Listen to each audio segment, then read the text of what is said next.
seems like, for the trials to get here from U.S. Championships, and the guys are finally getting to the groove. I had a good podium training yesterday. They're getting loose today, working on some details and making sure their mental preparation is there and ready to go for the start of competition tomorrow. So we're really excited about that.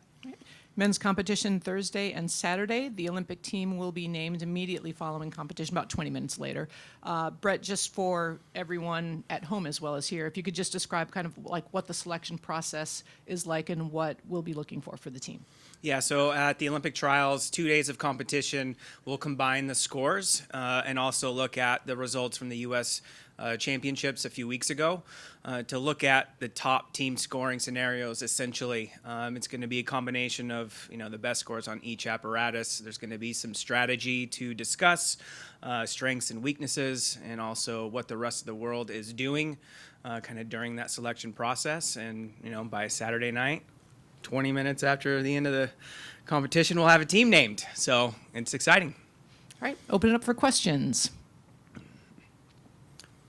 do you mean by what the rest of the world is doing? Well, you want to compare yourself. You see what you need as far as difficulty-wise to compete for a medal at the Olympic Games. And right now we have China and Japan, Great Britain, Ukraine are kind of the top teams in the world that we'll need to compare ourselves to make sure that we have enough to get it done.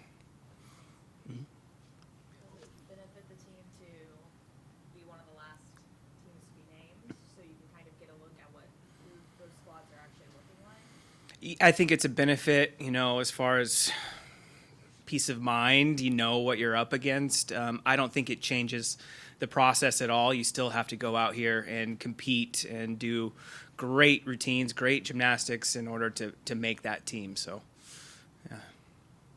Alice? What would you say are the strengths and weaknesses of the U.S. men's team now?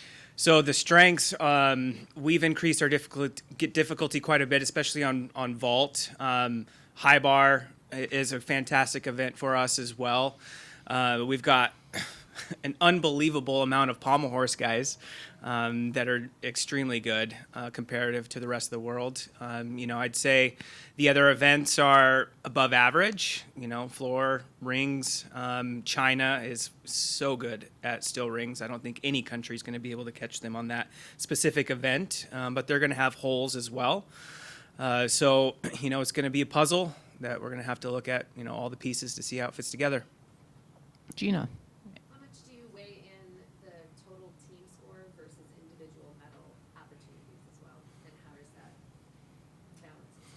Yeah, so the Olympic selection procedures, which are on USA Gymnastics webpage, kind of lays out the whole process step by step. And step one is really looking at the team score and seeing how that compares. And then also how do individual event opportunities, work its way in there or not. So we'll always kind of start with the team first and then move to individual event. Go Chris and then Will. What's going on at Stanford right now? Why have they been able to be so good, and kind of how has that program helped with the U.S. program? Yeah, they have quite a few number of current national team members. It's been a process. It didn't happen just overnight.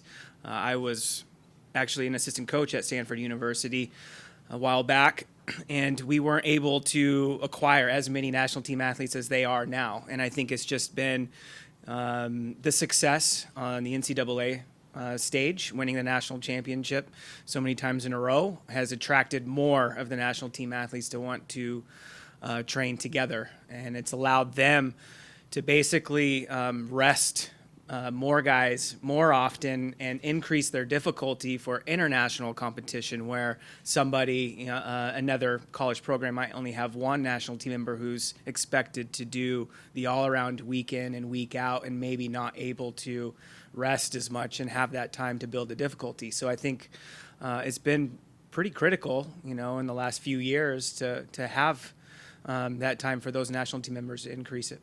Will and then Nancy.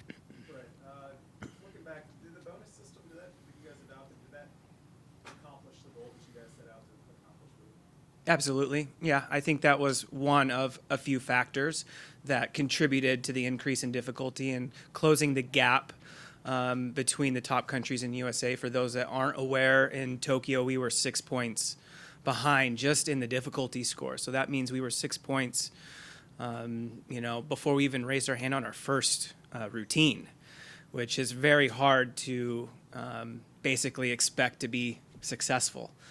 And just at the last World Championships, we were within 2 points. And heading into Paris Olympic Games on a number of different combinations of athletes, we can be within a point of China and Japan, potentially.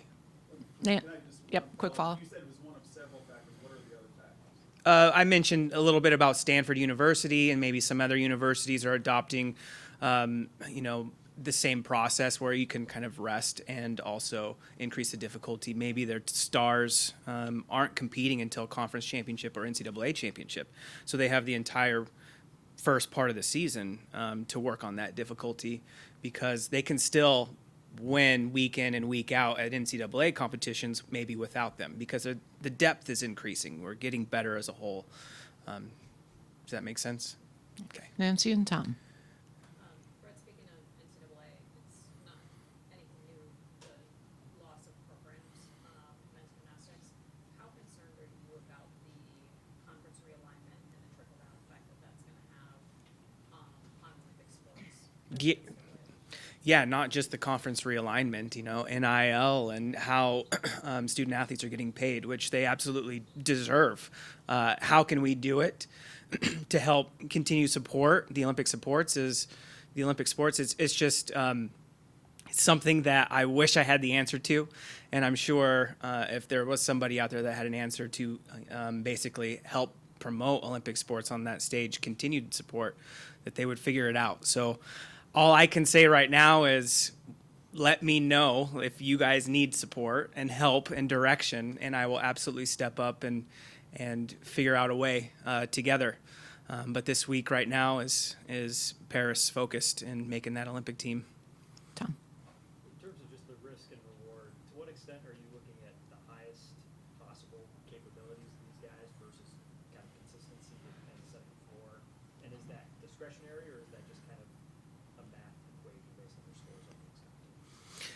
Yeah, so discretionary is basically balancing the risk reward. But there are a few steps before you get to discretionary. There's a couple teams out there that could be locked, right? There could be no conversation. They make their spot on the Olympic team based on strictly results. So we'll have to kind of see how it all plays out. But if it gets down to discretionary, those are definitely some of the criteria that we do discuss. What does consistency look like? What is experience, international success, or not successful? Team leadership, then difficulty scores, compared to everybody else. What do we think we need? Will all be considered. Emily. Brett, when you think back to the gap in Tokyo with T scores, and what do you remember about the conversations within the program at the time that led you guys to decide to do something as radical as the bonus system? It was a lot of we hear you, like when we have these conversations, but I still want to maintain my spot on national team. I still have bills to pay, and I rely on that funding. I still compete in college, which is 5 up, 5 count on every apparatus, so I can't really afford to make a mistake. I want to, but, it's just there's not enough time in the season. So we wanted to try to create an incentive that would help balance that, right? Risk reward by this bonus system that would basically eliminate a fall, for example. Like if you fell attempting a certain whatever, that it would still be okay and you can maintain your national team spot. It was a tool that kind of helped coaches buy into it a little bit more and say, it is beneficial for us to continue to push this. And, luckily, I think it's worked very, very well. It's extremely confusing. I won't deny that. I personally, being a high performance director and constantly evaluating what's going on around the world compared to what is going on in the U.S. country, I completely scrape away all bonus results from my result sheets and look at, straight FIG scores and strategize around that. But I do support what the athletes and coaches have bought into and appreciate and absolutely agree that it's worked. So I'm behind that 100%. Chris and then Patricia. So Donnell Wittenberg is still here. He said yesterday he's going to be here next year too, at the very least. What have you seen from him over the past decade, just in terms of his evolution as both a gymnast and a guy? And where does he stand in this program right now? Yeah, I mean, the maturity and leadership are the first two words that come to mind when I think of Donnell. He's been able to pass down all of his experiences to the next generation coming in and just be so thoughtful and supportive of those athletes. And so I'm extremely appreciative of that. Obviously, he's been extremely successful, but not quite on an Olympic team yet. And I know he's really prepared and excited for this opportunity. He didn't tell me that he was going for next year.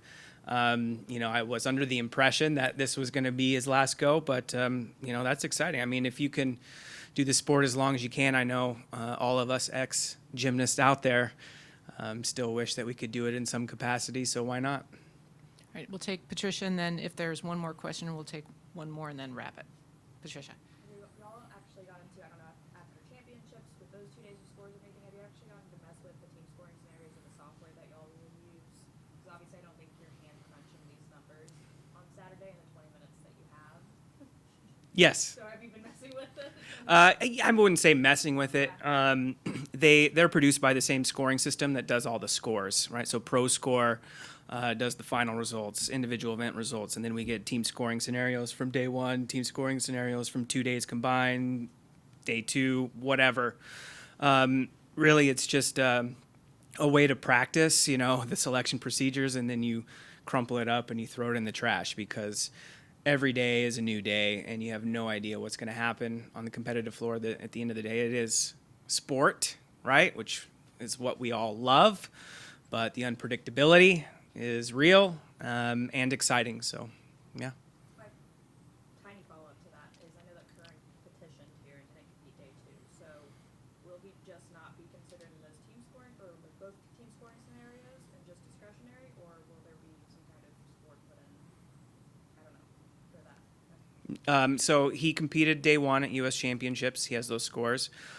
His intent is to compete 2 days here at Olympic trials. So he'll have a 3 scoring scenario. And last question from Will. Is there anything that you saw from Brody and forward that surprised you, maybe the level of the gymnastics considering the layoff? And I guess he said yesterday that he wants to do his vault without the brace on, and as a in your position, is that something that you're like on board with, or is that sort of like try to leave that to the discretion of the athlete and their coach and medical staff? Well, I'll answer the second part to that first, and that is, at the discretion of the medical and coaching staff and personal. But as far as the impression he made at U.S. Championships is, I was there for the incident on high bar in Germany, right next to him. And honestly, at that point in time, I really didn't think he was going to be doing gymnastics again. I thought he was set and ready to go fishing and move on with his life. So to see his success at U.S. Championships was inspiring, on all levels, from any sport, to be specific about it. I mean, absolutely incredible. It's mind-blowing. Obviously from my position, high performance director, I want to just see him safely get through Olympic trials. But that's not good enough for him. He wants to go out there and win, continue to win and be a leader. And I support that 100% and have to let him go and trust that, he's 100% healthy, 100% supported and there. So excited. All right. Thank you, Brett. We will invite the ladies up next. Thank you. Enjoy the week.